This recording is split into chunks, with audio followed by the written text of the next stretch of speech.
Den måde, som vi som udgangspunkt gerne vil have, at man laver den, det er igen den her lige alignment. Det vil sige, at man begynder ikke at rotere underbenet, og man har det, der svarer til en normal bredstående. Der er også sumo-versionen, som I ved, man har evalueret på, også i forhold til både, specielt måske i forhold til dødløftøvelsen.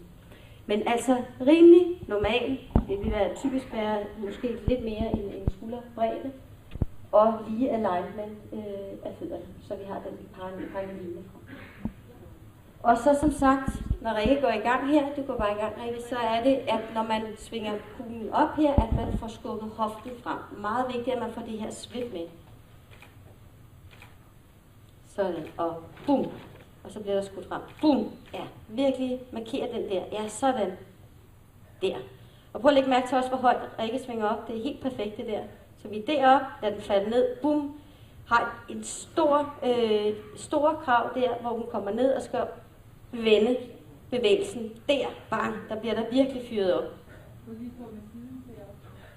Og du må gerne lige tage en pause, Rikke, så vi kan se. Så vi kan se, så er der jo, altså det er lidt 3 i den her øvelse, fordi der er også, I kan se på Rikke, pulsen kommer op i den her øvelse, og den kommer faktisk temmelig meget op. Og det er jo også det, der betyder noget i forhold til, hvordan man laver den her type øvelse. Hvad er det, man vil have ud af den? Det vi typisk siger, det er, at for eksempel en måde at gøre det på, er, at man står med den her belastning, der svarer til en 7-8 på bog. Hvad vil du score den til? Nu har du stået, du svingede du jo i forhold til... Ikke?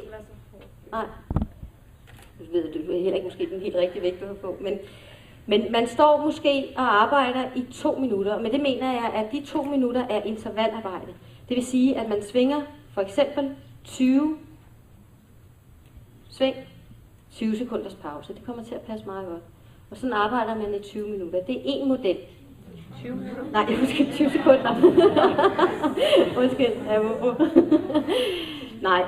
Altså simpelthen, man har et arbejdsinterval på 2 minutter, 20 sving, 20 sekunders pause. Og som hovedregel, have fornemmelsen af, at pulsen kommer ned.